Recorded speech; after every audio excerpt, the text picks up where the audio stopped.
My sister and I married into the Phoenix clan at the same time and, coincidentally, gave birth at the same time after my sister birthed a purebred golden phoenix. The eldest prince she married was immediately crowned the next leader of the Phoenix clan. Meanwhile, I gave birth to a mixed-bred pheasant and was condemned to death along with my husband, who was the second prince. It was only after my death that I found out the pheasant was my sister's child. It was a ploy concocted by her and the eldest prince. The goal was to hide the bastard bloodline of the eldest prince and steal the throne of the Phoenix clan. When I opened my eyes again, I realized I had been reborn. I didn't give birth, and my sister was visiting me with a haul of supplements. Chapter ever since I became pregnant, I had to sleep in the room next to the sycamore tree, otherwise, I can't sleep at all. Sometimes flocks of colorful birds and magpies gather around me, chirping endlessly. It must be the little one in my belly causing all the commotion. I looked at my sister, Freya Horn, as she feigned distress and made a show out of rubbing her belly while recounting the strange signs that had been happening since she became pregnant. It was then that I realized I had been reborn, a pheasant egg having to sleep next to a sycamore tree, magpies circling a tree. What a joke. Regardless, I knew better than to call her out on the spot. Since she had been setting up her act since I was pregnant, it would take more than a brisk comment for me to expose her. I smiled and remarked, "Hey, sis, with all these strange things happening around you, it looks like you're going to give birth to a little phoenix."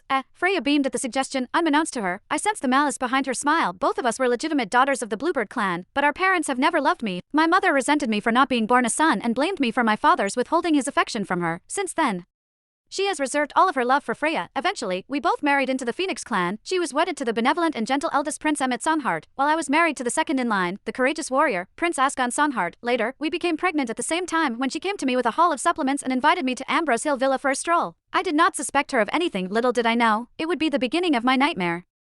In my previous life, it was only after my death that I learned that Freya and Emmett had plotted my own death and Asgon's. Since Emmett was a mixed-bred pheasant born by the adulterous Queen Lysan Songhart, it was no surprise that Freya's child was bound to be mixed-bred as well. The aging Phoenix King, King Dolan Songhart, longed to see a purebred phoenix egg hatch before his death. He issued an order that all eggs were to be brought to the palace for incubation. Emmett feared his bloodline being exposed. He knew it would spell his death if word got out. If something ill were to befall Emmett, Freya would not only lose her prestigious position as the princess but also be banished back to the Bluebird clan one way or another. She decided that her offspring had to be purebred. With that, the wretched couple set their sights on me. They joined forces with Queen Songhart and drugged me while I was in labor. Then, they swapped out my true pureblood golden phoenix egg with a pheasant egg. If it weren't for me finding out about the truth after my death, I would never have believed that the sister I had grown up with could betray me like that. After swapping out my egg, they made sure to hide their tracks. They accused me of laying an ill-omened pheasant egg, then had me thrown in a dungeon. After that, Asgon fought his way into the dungeon to rescue me. Then, the Phoenix King questioned him about his lineage and sentenced him to death by torture. Even after that, Freya refused to let me catch a break. She came up to me and taunted me. "It's just like Mom said, you bring bad luck wherever you go. Back home, you were the reason Dad began to resent Mom, and now that you got married, you even got your own husband tortured and killed. You have no right to live. You're better off dead." With that, she ordered the guards to have me thrown into the demonic lands, where I was tortured and eventually dismembered. When I looked at Freya flashing her smug smile at